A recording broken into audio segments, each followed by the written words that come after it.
Tras algunas medidas unilaterales tomadas por el gobierno de Donald Trump, China y Estados Unidos se encuentran al borde de una guerra comercial que podría afectar la economía global. La Organización Mundial de Comercio instó a los dos países a resolver la disputa comercial según sus reglas. Vemos un informe y lo analizamos. I've been speaking with the highest Chinese representatives, including the president, and I've asked them to reduce the trade deficit immediately by $100 billion. ¿Puede detenerse la guerra comercial entre Estados Unidos y China que todos anuncian ya como un hecho? Las recientes decisiones del presidente Donald Trump de fijar primero un arancel del 25% para las importaciones de acero y del 10% para el aluminio y luego más aranceles y cupos para otras mercaderías de origen chino por $50.000 millones por presunto robo de propiedad intelectual, parecen estar llevando la crisis entre las dos principales economías del mundo a un punto de no retorno. Revertir el déficit comercial de Estados Unidos es una obsesión de Donald Trump y una de las promesas de campaña. En 2017, ese déficit fue de $566.000 millones. En el caso de China, exige que Beijing recorte $100.000 millones en el intercambio comercial.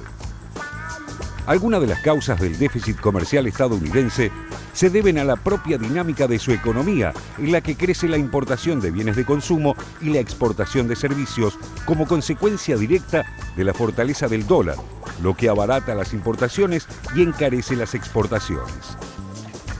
Beijing respondió a estas agresivas medidas de Washington con otra en apariencia menor: arancelar productos estadounidenses por $3.000 millones. Sin embargo, no debería pensarse que China se siente intimidada o carece de medios. Al contrario, estos son importantes y peligrosos para Estados Unidos. La respuesta china responde más bien a una estrategia calculada de evitar la confrontación mientras sea posible. Por eso, Beijing prefiere decir que ambos países están todavía al borde de una guerra comercial, mientras pide a la administración Trump que recapacite y evite que las cosas se vuelvan incontrolables. Today, I'm defending America's national security by placing tariffs on foreign imports of steel and aluminum. It's a process called dumping, and they dumped more than at any time, on any nation, anywhere in the world. And it drove our plants out of business, it drove our factories out of business. 中方一贯主张并且致力于通过谈判协商妥善地解决贸易分歧或者摩擦问题。我们谈判磋商的大门始终是敞开的，但是必须要强调一点，这种谈判和磋商绝不是一方居高临下的提要求，而是双方相互尊重、平等相待、建设性的。La guerra comercial consiste precisamente en que a cada medida proteccionista de Estados Unidos, China responda con otra similar, en una espiral que perjudicaría a toda la economía mundial. Entre los recursos de China para contraatacar se encuentra arancelar las importaciones de soja y sorgo estadounidense o bien su reemplazo en favor de granos de Argentina y Brasil. También podría cerrar sus puertas a la carne de Estados Unidos que compra en el marco de un acuerdo alcanzado entre Trump y Xi Jinping en 2017. Tiene capacidad para dañar a la industria aeronáutica norteamericana comprando Airbus en lugar de Boeing, que espera concretar una venta de aviones a China por unos $37.000 millones. También podría imponer sus propios aranceles a todos los productos de origen norteamericano y cerrar a Estados Unidos su monopolio de tierras raras, de las que controla el 90% de la producción global, imprescindibles para teléfonos móviles y otros productos tecnológicos. Y si las cosas se pusieran peores, tiene otra opción drástica: salir a vender los bonos del Tesoro estadounidense, de los que China es el mayor tenedor mundial, por una suma superior al $1 billón, lo que provocaría una devaluación global del dólar. 现在的中国的技术突破就是创新驱动的发展战略，也取得了一些突飞猛进的变化。我们无意打贸易战，我们也不愿意打，更不会主动打。我们是希望通过谈判来解决，使得美方认识到打贸易战是两败俱伤的，会破坏掉当前这种发展的态势，甚至会波及到全球经济的这种复苏的态势。En este contexto de tensiones, la Organización Mundial de Comercio urgió a los dos países a resolver la disputa mediante los mecanismos del organismo y Europa mira con pánico la crisis, ya que los aranceles también afectan su propia relación comercial con Estados Unidos. Alemania busca que la Unión Europea unifique su postura y evite ser dividida por Washington, a la vez que advirtió que las políticas de Trump ponen en riesgo la arquitectura de la economía global, basada en un sistema de mercados relativamente abiertos y flujos libres de capital. I think it's very important for China and Europe to insist on WTO rules and processes. We have global rules. We spent a long time negotiating them and agreeing on them. The U.S. cannot act unilaterally against those rules. Paradójicamente, los papeles se invirtieron. La política oficial del Partido Comunista de China es sostener el capitalismo global tal como funciona actualmente. Y los Estados Unidos de Trump buscan hacerlo retroceder, cerrando fronteras a productos y personas. A ver, la duda que uno tiene, Raúl, es cuánto efectivamente es responsable China de las dificultades económicas de Estados Unidos en este momento. A ver, me parece que el gran responsable es el propio Estados Unidos de lo que sucede. China, lo que me da la sensación de que ha hecho es que ha aprovechado muy bien las oportunidades que tuvo. Y cuando aprovecha las oportunidades, China se hace sentir. Obviamente, es un mercado enorme. Estamos hablando de las dos principales economías del mundo, un equilibrio siempre inestable, donde si se diera es inimaginable que se dé una guerra comercial entre estas dos potencias. Si se diera una guerra comercial, los más perjudicados serían los terceros. No te quepa la menor duda. Es decir, porque suponete que le cierre la frontera cualquiera de los dos a los productos del rival, esto significa que hay un vuelco de una cantidad de productos sobre el resto del mundo que no tienen ni el tamaño ni las armas para defenderse que tienen Estados Unidos a China. Esto provocaría un desastre seguramente en el resto de las economías, Europa incluido, ¿no? A ver si te entiendo. Vos lo que decís es que, por ejemplo, si de pronto Estados Unidos decidiera cerrarle la puerta a los productos chinos, al acero, por ejemplo, y China tuviera que volcar ese acero que iba a Estados Unidos al resto del mundo. Que lo va a hacer, obviamente. Bueno, es un desastre para todo lo demás. ¿Te imaginas? Claro. ¿No? Que se olvide nadie de poder exportar acero a ninguna parte, y lo que va a provocar es medidas proteccionistas de cada país frente a esta situación de excedentes que se daría en el mundo. ¿Y por qué esta tranquilidad de Xi Jinping? ¿Por qué esta tranquilidad de los chinos por los bonos, por ejemplo, del Tesoro con los que cuentan y que es la gran extorsión? Sí. A ver, me parece que hay por un lado hay una sobreactuación de Trump, me parece es el estilo. Hay una sobreactuación de Trump. Me parece que los chinos, sabiendo que tienen herramientas para defenderse y para responder, están actuando muy cautelosamente, esperando a ver en qué deriva esto, que seguramente podrá ser en algún tipo de negociación. Es decir, ¿qué es lo que pretende Estados Unidos? ¿Pretende bajar su déficit? ¿Lo va a bajar con China a través de qué mecanismos? Lo extraño en esto es que no se plantee lo que sí te plantean los empresarios o las cámaras empresarias estadounidenses. Ellos lo que necesitan es que China le abra más su mercado a los productos estadounidenses. Esta es la forma de equilibrar el comercio, no cerrándole a las importaciones chinas, que eso tiene un final impredecible.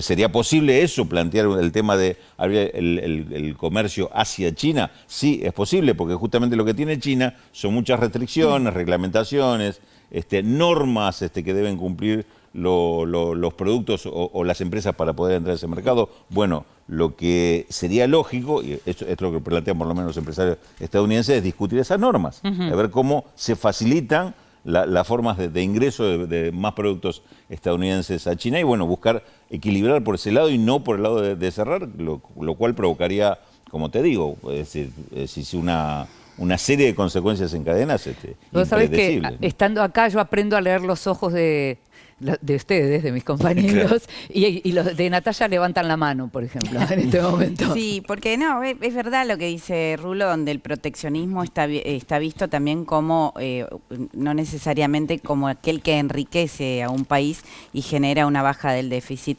Pero volviendo a la estrategia de Trump, que es hacer amenazas, después golpear tratados y después declarar victorias, lo que le están diciendo los aliados, ahora muy afectados, inclusive en algunos casos más, con esta cuestión de la suba de aranceles al acero y al aluminio, es que esta victoria, que es de corto plazo tal vez, debería haber sido consensuada en todo caso para presionar a China con otros países, porque lo que le están diciendo estos aliados es que hay reglas en el mundo donde Trump está que las está cuestionando, pero son reglas al fin, y lo que él está haciendo en todo caso es invitar a los otros países a llegar a las puertas de esta guerra comercial no estallada aún y hacer lo mismo en ese caso. En cuanto a quién está por detrás de todo esto, fíjate la convulsión que ha causado dentro del gobierno de Trump el anuncio de la suba de aranceles al acero y aluminio, que le ha renunciado la cabeza del Consejo de Asesores Económicos, que es Gary Cohn. Y quien está por detrás de esto es el hoy poderoso Robert Lighthizer, que es el representante comercial de los Estados Unidos, que vino aquí a la Argentina en diciembre durante la conferencia de la OMC a patear un poco el tablero, que no lo pateó del todo, pero criticó absolutamente las reglas del comercio. Este hombre, que redactó en parte lo que está haciendo Trump ahora, es el hombre que, siendo funcionario de Ronald Reagan ya en 1980, generó un clima similar con Japón. Mira vos. Estábamos hablando de las cuestiones intempestivas de Donald Trump, que no son solo con los mandatarios extranjeros, sino también con los propios empresarios estadounidenses, como esta semana con Jeff Bezos y Amazon, ¿no? Y Amazon, dueño del Washington Post, lo cual también en cierto modo es coherente con esta pelea que tiene Donald Trump con los medios de comunicación. Pero hay que tener en cuenta algo: el gobierno de Donald Trump es un gobierno transaccional, así lo ven en el mundo. Es decir, cuando se sientan a hablar con gente del gobierno de Donald Trump, no se sientan a hablar con políticos, sino que se sientan a hablar con empresarios o emisarios de un empresario que dice: vos tenés un superávit comercial, caso China, de 375.000 millones de dólares, entonces, a ver, comprame algo más a mí, y yo de ese modo trato de equiparar y hagamos promedio. De hecho, China en mayo le va a presentar una propuesta a Estados Unidos de compra, por ejemplo, de semiconductores.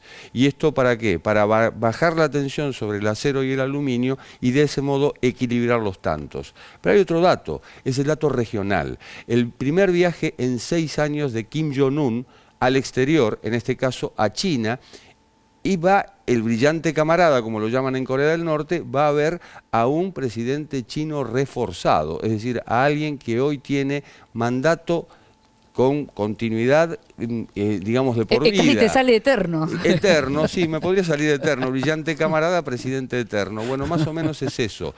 A esto se suma la próxima reunión que tendrán Corea del Norte y Corea del Sur, después de los Juegos Olímpicos de Invierno, que será el 27 de abril, y en mayo, Trump con Kim Jong-un. Es decir, el contexto político también tiene que ver con estas presiones, porque es ver en esa región tan convulsionada, y sobre todo con China como en cierto modo el rival o el competidor de Estados Unidos, es saber quién pisa más fuerte. Trump lo sabe hacer desde lo comercial, lo sabe hacer con vista o como empresario. Del otro lado le están respondiendo como políticos. A mí me interesa, y ya nos estamos yendo a un nuevo corte, pero me interesa mucho ese costado de Trump en donde toma como la voz del pueblo. Quiero decir, cuando le reclama a los chinos es: nos quitan puestos de trabajo. Cuando le reclama a Bezos, lo que está diciendo es: ustedes usan el correo nuestro estatal y le quitan puestos de trabajo a los pequeños comerciantes con todo lo que ustedes hacen. Amazon, cuando en realidad lo que está diciendo: ustedes, Washington Post, me tratan mal a mí, pero sin embargo él toma como la voz del pueblo. Bueno, ¿no? eso es entre el populismo y el buen marketing, ¿no? Él con eso ganó las elecciones, sin dudas. Eso es su mejor. Claro, es la parte como que mejor le sale en ese sentido, ¿no? Ahora, Al mismo tiempo, en términos internos, efectivamente Amazon fue, o sea, hablábamos recién, vos mencionabas la idea esa de patear el tablero, lo que hizo Amazon en términos comerciales, no solo en el mundo, también en Estados Unidos, fue realmente eso. Ojo, hay elecciones de medio término este año en Estados Unidos, por un lado, y por el otro lado ya está lanzada la campaña Trump 2020. Pero ¿y cómo lo encuentra a Trump en términos económicos esta elección?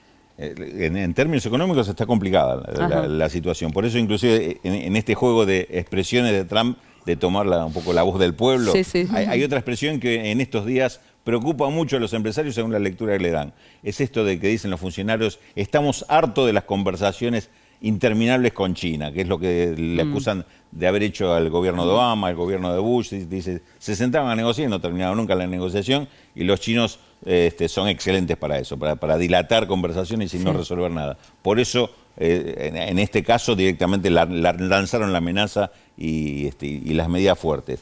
El tema, la pregunta es, ¿este va a ser el estilo político de Trump o simplemente es una artimaña para sentarse a negociar? Este es el gran interrogante que existe en este momento, porque, digamos, si este es el estilo, bueno, vamos a una guerra comercial y acá no queda nada. Claro.